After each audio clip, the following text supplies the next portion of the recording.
Mais uma vez, boa noite, queridos. Que bom que você está aqui. A sua presença faz desse ambiente um lugar muito especial, né? Nós estamos num contexto de alegria, de festa, mega domingos, né? Um ambiente onde temos a oportunidade de conhecermos um pouquinho mais sobre o Deus encarnado. Um momento onde temos a oportunidade de conhecer um pouquinho mais do amor que transborda do céu e é derramado sobre nós na pessoa de Jesus Cristo. Na última reflexão, nós falamos sobre o fato inquestionável de que Jesus gosta de festas. E Jesus está preparando uma festa extraordinária para cada um de nós. Hoje iremos falar sobre o tema, como Jesus tratava as pessoas, tá?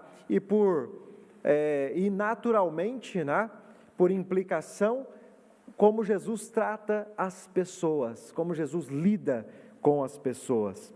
Para essa reflexão, leremos alguns textos bíblicos surtidos nos evangelhos, né, em outros lugares da Bíblia, e você pode ficar então com a sua Bíblia aí bastante atento para a nossa reflexão.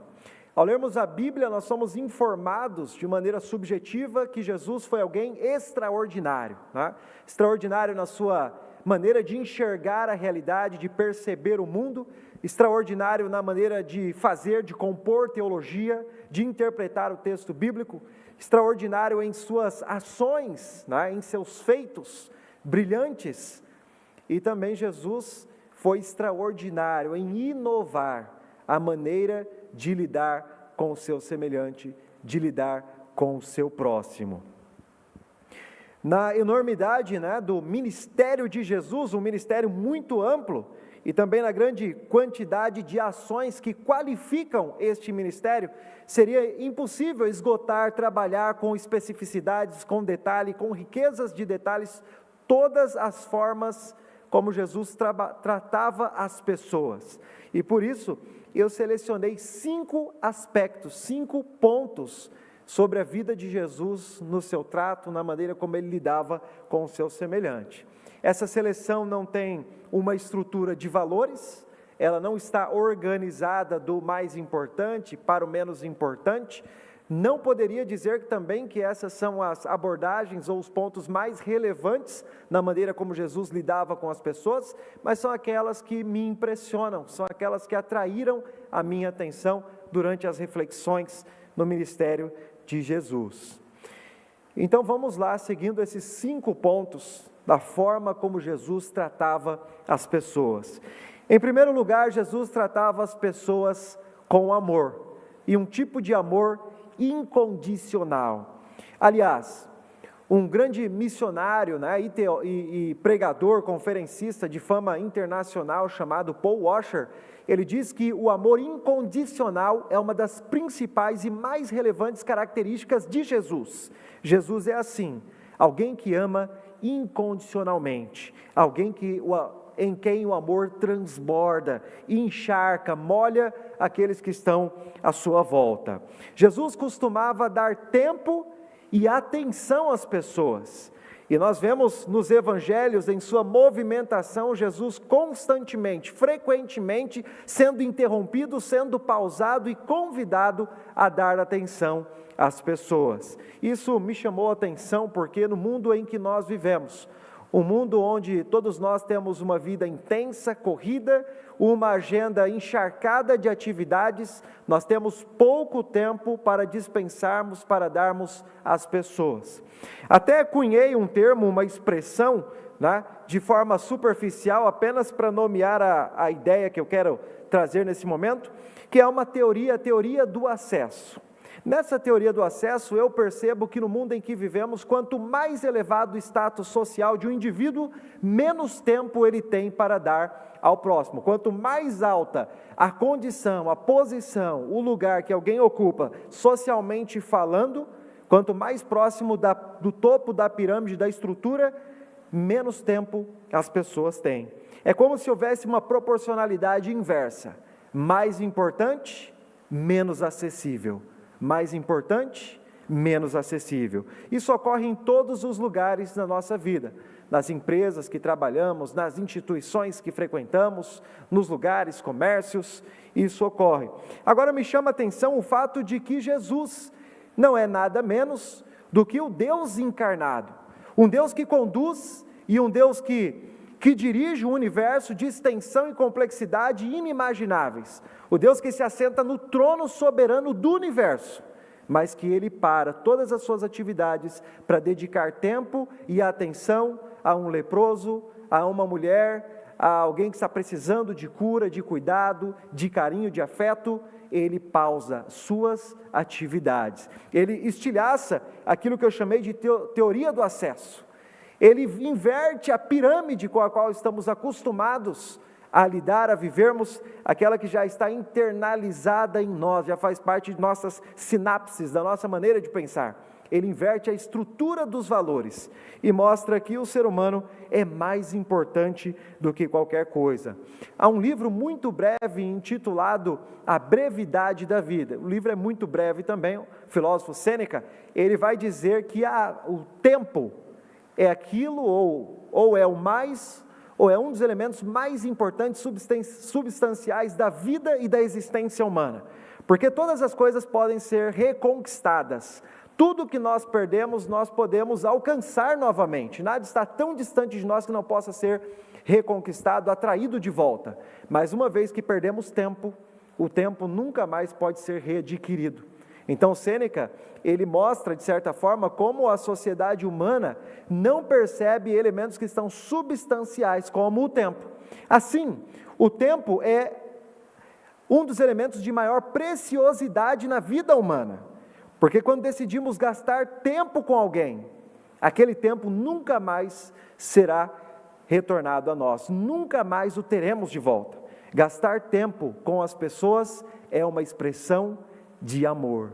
Gastar tempo com o filho, com a esposa, gastar tempo com as pessoas é uma expressão de amor. Vemos Jesus despreocupado, o tempo passando e o soberano Criador, o Rei do Universo, assentado em uma roda com as crianças.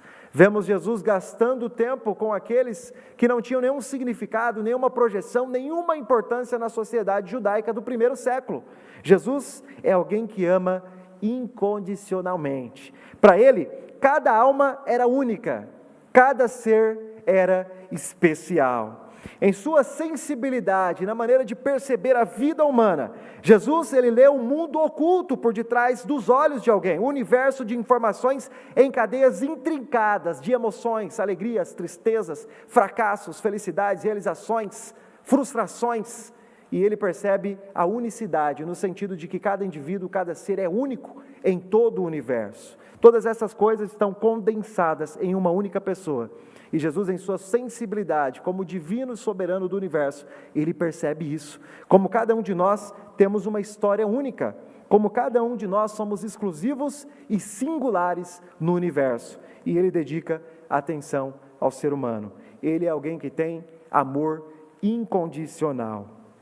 O segundo ponto da maneira como Jesus tratava as pessoas, e que é inevitável, é impossível ler o texto bíblico sem ser confrontado por esta verdade, sem que ela resplandeça com uma luz tão forte que quase nos segue. Jesus tratava as pessoas com dignidade, ele conferia valor às pessoas. E em sua leitura da realidade, o valor das pessoas não estava atrelado, associado a status social, à influência que tinham, ou mesmo ao pedigree étnico, como era tão importante aos judeus do primeiro século. No judaísmo do primeiro século, a pureza racial era extremamente relevante para que alguém tivesse alguma projeção na sociedade.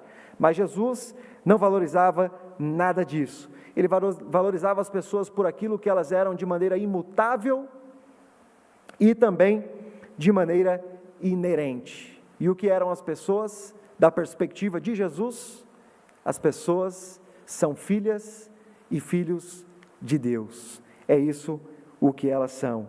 E nada mudava isso.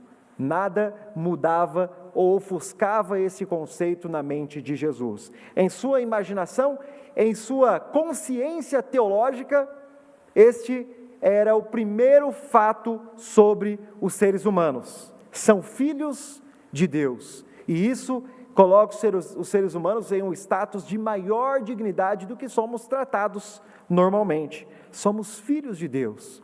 Essa expressão, muito comum, muito recorrente, e tudo que nós falamos com uma certa frequência, perde a profundidade, perde a validade, é natural daquilo que é dito, com muita recorrência, mas pense no fato profundo e pense nas implicações de ser filho de Deus e filha de Deus. O que isso significa? O que isso significa? Pense nisso.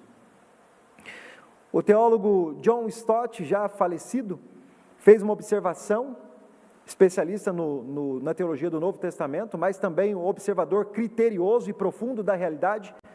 Ele diz que em nossa sociedade as pessoas são valorizadas por aquilo que elas produzem. E todos nós que estamos aqui já tivemos uma experiência com isso. Nós temos um PhD nesta área, em sabermos que somos valorizados proporcionalmente àquilo que produzimos. Produzimos muito, somos valorizados. Produzimos pouco, não somos valorizados. E é assim que acontece. Essa é a mentalidade comum no mundo em que vivemos. E, inclusive, precisamos tomar cuidado para que essa mentalidade, essas não sejam as lentes interpretativas da igreja.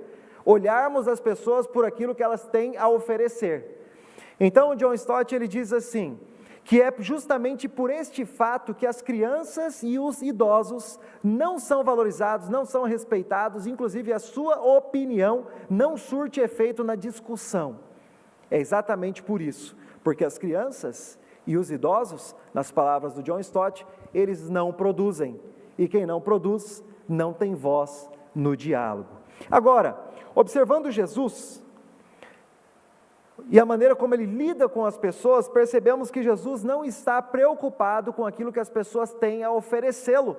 Afinal de contas, quem de nós temos algo a oferecer a Jesus? Quem de nós? A mente de Jesus não fora encharcada pelo pecado, tampouco o seu coração tragado pelo egoísmo. E por isso Jesus, ele pode observar o ser humano sem nenhum tipo de corrupção, sem nenhum tipo de embaçamento no vidro. Jesus vê o ser humano de uma perspectiva extremamente positiva. O ser humano, o homem, a mulher, são filhos de Deus. Ele valorizava aqueles que não têm nada a oferecer. Quando abrimos a Bíblia, no Evangelho de Mateus, capítulo 8, Evangelho de Mateus, capítulo 8, versos 1 ao verso 4. Vai dizer assim: Ora, descendo ele do monte, grandes multidões o seguiam. E eis que um leproso, tendo se aproximado, adorou-o, dizendo: Senhor, se quiseres, podes purificar-me. E Jesus, estendendo a mão, tocou-lhe, dizendo: Eu quero, fica limpo. E imediatamente ele foi curado da lepra.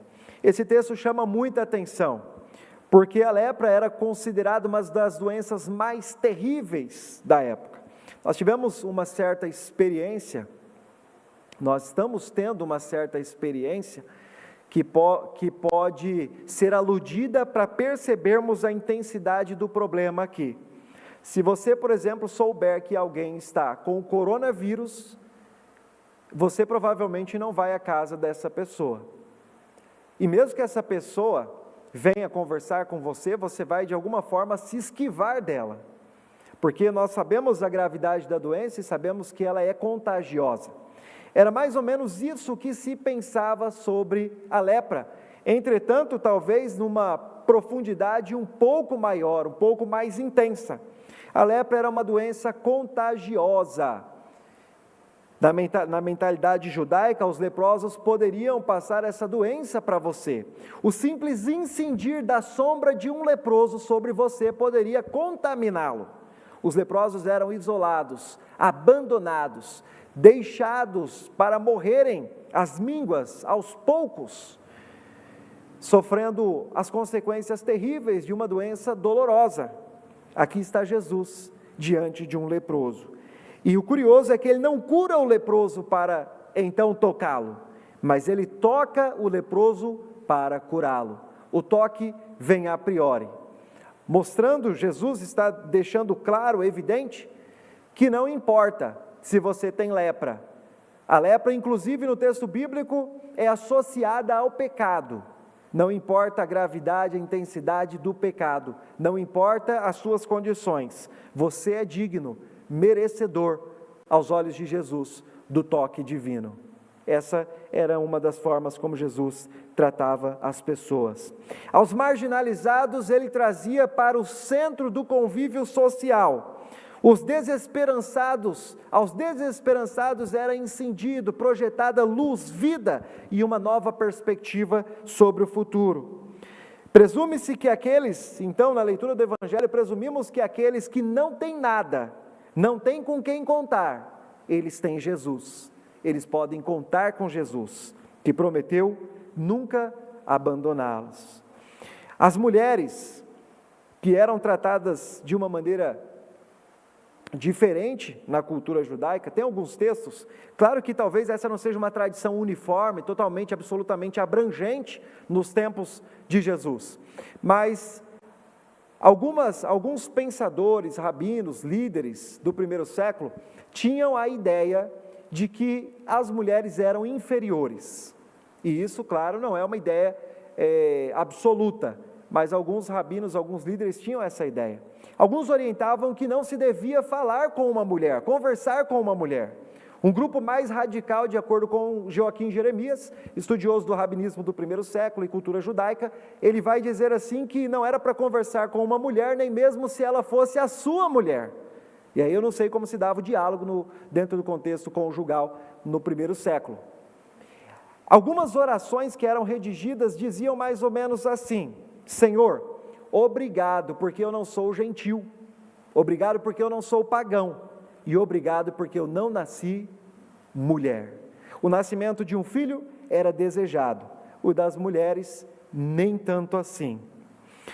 Jesus, ele rompe as estruturas de afastamento, ele basicamente destrói todos os elementos sociais de afastamento e as convenções também, convenções criadas da sociedade.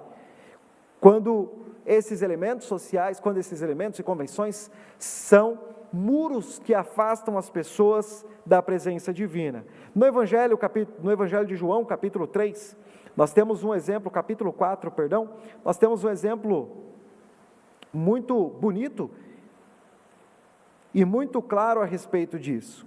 Quando Jesus está conversando com a mulher samaritana. Verso 7 do capítulo 4. Nisto veio uma mulher samaritana tirar água. Disse-lhe Jesus: dai-me de beber, porque os seus discípulos tinham ido à cidade para comprar alimentos. Então disse-lhe a mulher samaritana: como sendo tu, judeu, pedes de beber a mim, que sou mulher samaritana? E aí tem uma nota aqui do próprio autor, porque os judeus não se dão com os samaritanos.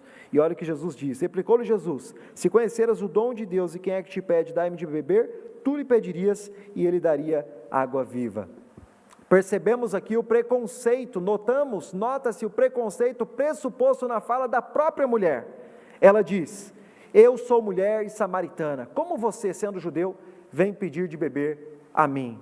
Jesus, entretanto, estabelece um diálogo, mostrando que aqueles preconceitos escondidos na consciência da própria mulher, para ele, não fazem nenhum sentido. Jesus está disposto a se aproximar das pessoas, onde elas estão, e não apenas onde elas estão, mas da forma como elas estão. Alguns imaginam que se aproximar de Jesus exige necessariamente preparo antecipado, mas isso não é verdade. A transformação do indivíduo ocorre mediante o encontro com Jesus, e nunca antes disso, e nunca como uma condição para isso. Você pode se encontrar com Jesus da forma como você está, porque a transformação é uma consequência do relacionamento com Ele, e não uma condição para o relacionamento com Ele. É isso que precisamos entender. As crianças tinham pouquíssimo ou nenhum espaço no mundo antigo, na época de Jesus. Também as crianças têm pouco espaço ainda nos dias de hoje. Imaginem na época de Jesus. Em um momento, os discípulos estão impedindo as crianças, como se as crianças fossem prejudicar o ministério de Jesus, como se elas fossem atrapalhar de alguma forma. E Jesus diz para os discípulos: não impeçam as crianças de virem a mim, pois delas é o reino do céu. As crianças desprezadas, as crianças subestimadas, elas são trazidas a um novo status na fala de Jesus. Elas são valorizadas. Agora, uma consideração rápida. Não é que Jesus fazia as pessoas mais dignas do que elas eram. Não é que Jesus enobrecia as pessoas, mas que Jesus reconhecia a dignidade que elas tinham, inata, inerente, mas que era subestimada. Jesus apenas reconhecia nelas aquilo que Deus implantou em cada um de nós. Falamos aqui sobre a dignidade. O terceiro ponto de Jesus é o ponto do confronto, e isso faz parte também da maneira como Jesus trata as pessoas. Notem, eu falei sobre amor incondicional e falei também sobre a dignidade. São duas abordagens positivas do trato de Jesus com as pessoas. Naturalmente, nós imaginamos e gostamos de ouvir nesse tipo de exposição apenas os aspectos positivos do trato de Jesus com as pessoas. Mas é necessário também falar do confronto, porque Jesus confrontava as pessoas. Ocultar esta parte do ministério de Jesus equivale a deformar a imagem perfeitamente simétrica de seu ministério, de seu evangelho. Seria ocultar, tirar, desequilibrar algo que foi construído com tanta perfeição, com tanta beleza e com tanto equilíbrio. O confronto faz parte de quem ele é. Jesus confrontou Nicodemos: é preciso nascer de novo. E ao confrontar Nicodemos, a sua voz ecoa, transpassa as páginas da história e chega a mim e a você. É preciso nascer de novo, é preciso mudança, é preciso transformação. Ele confrontou a mulher adúltera, ele a perdoou por um pecado imperdoável na lei de Moisés. Ele disse: nem eu tampouco te condeno. Mas depois disso ele diz também: vai e não peques mais. Jesus confrontava quase que diariamente os fariseus. Talvez Jesus acordasse e imaginasse: em que aspecto da teologia será o confronto hoje? Porque sabia que haveria um debate intenso com os fariseus. Entretanto, é importante lembrarmos também que sempre que Jesus confrontava alguém, diz Ellen White, ele o fazia com lágrimas nos olhos. Ele chorava, porque não era alguém qualquer que ele estava em confronto, mas alguém por quem ele tinha profundo amor e interesse. Alguém por quem imaginava ele: eu vou morrer por você. Eu vou entregar a minha vida na cruz em seu lugar. É por isso que Jesus sempre, ao confrontar alguém, fazia com muito amor. A intenção do confronto não era privar, inibir a pessoa de algum tipo de privilégio e felicidade, mas justamente o inverso: possibilitar a felicidade, promover a vida através da mudança. É mais ou menos como a bronca ou a correção de um pai. Sempre que um pai e uma mãe corrigem um filho, ele o faz com amor, tendo visibilidade de um cenário muito mais amplo que às vezes o filho, condicionado pelas situações iminentes, não pode perceber. É assim que Jesus sempre confrontou, com amor, com lágrimas, às vezes chorando, com a voz rouca. O quarto ponto, aliás, que me chamou a atenção na maneira como Jesus tratava as pessoas, está no Evangelho de Mateus, capítulo 11, versos 28 e 29. Mateus capítulo 11, versos 28 e 29. Estamos agora no ponto do convite. Jesus convida as pessoas também.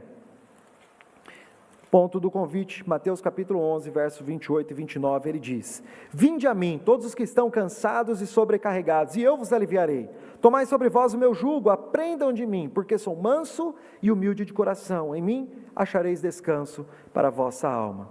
Esse texto, ele fora escrito dentro de um contexto. O contexto é o contexto de discipulado. Jesus não apenas está convocando as pessoas para serem aliviadas de seus sofrimentos, mas está convocando as pessoas para serem discípulos, para aceitarem o discipulado. O contexto mais imediato é o verso 25, 26, 27, onde diz: por aquele tempo exclamou Jesus. E para você perceber como essa perícope não pode ser, esse texto não pode ser deslocado de seu contexto, a segunda parte, verso 28, 29 e 30, faz parte daquilo que Jesus exclama no verso 25. Então nós temos aqui um bloco literário. Tudo isso se encaixa dentro da fala de Jesus. O que Jesus vai dizer é que Deus lhe deu uma revelação, uma informação privilegiada, uma informação passada apenas entre pai e filho. Ele diz: apenas o filho conhece o pai, e apenas o pai conhece o filho. E ele diz assim: apenas o filho conhece, ninguém conhece o pai senão o filho. Verso 27, e aquele a quem o filho quiser revelar. Em seu trato com as pessoas, Jesus está sedento de revelar o Pai. Ele quer revelar o Pai para você. Mas para que você conheça o Pai, você precisa entrar em um relacionamento de discipulado com Ele. E o convite, quando Ele diz: vinde a mim, todos que estáis cansados e sobrecarregados, não tem essa relativa subjetividade que nós entendemos. É um convite muito objetivo, é assim: vinde a mim, porque o Pai me deu uma informação privilegiada, e eu quero revelar a você esta informação. Mas antes que isso ocorra, você precisa me aceitar como seu rabi, como seu líder espiritual. Então Jesus convida as pessoas, convidou no passado e continua convidando hoje também. Ele convida você a entrar nesse relacionamento de discipulado, para aprender dele, para receber esta informação que ele tem e ser seu discípulo. E o último ponto, o ponto talvez mais bonito, algo que está presente em toda a teologia de Jesus, é que ele nos trata como seus filhos. Ele nos trata como seus filhos. Quando você vê, alguns aqui sabem que eu tenho 2 filhinhos, a Helena foi apresentada agora. Se você vê o Noah correndo aqui nos corredores da igreja, ou a Helena sendo carregada de braço em braço, você será levado a pensar: é apenas mais uma criança normal, né? Às vezes com a peça de cima destonando com a peça de baixo. Às vezes, você sabe, criança, a gente tira o sapatinho dele, as meias estão invertidas. É apenas uma criança normal. Não é uma criança normal. Por que não? Para você pode ser, para mim não. Para mim são as pérolas mais preciosas do universo. Para mim são aqueles por quem eu daria a minha vida. Para mim eles se tornam o centro, o objeto do meu cuidado, do meu esforço, da minha dedicação deliberada, do meu sofrimento às vezes, mas com muito amor, com uma entrega absoluta, completa. Por quê? Porque eles são os meus filhos, e por isso eu vou fazer tudo por eles. O que Jesus tentou ensinar é que você é filho de Deus, e por isso Deus vai fazer tudo por você. No status de filho, você se torna o centro da atenção e do cuidado divino, do esforço deliberado de Deus, do desejo desesperado de vê-lo feliz em todos os instantes e circunstâncias da vida. Isso tem a ver com um vínculo que não pode ser rompido, com uma corrente tão forte que não pode ser quebrada, o vínculo paternal. E nesse Dia dos Pais, você pode lembrar aquilo que Jesus ensinou, na maneira como ele tratava as pessoas. Você tem um pai assim, e é por isso que Jesus nos trata de forma tão especial, tão única, porque para ele você é único. Que Deus o abençoe. Agradecemos a Ti, ó Pai, pela maneira tão singular, tão única como trata cada um de nós, pelo carinho com o qual conduz a nossa história. E hoje nós queremos aceitar de todo o coração esse amor incondicional, essa dignidade, até mesmo o confronto e a filiação que temos contigo. Em nome de Jesus. Amém.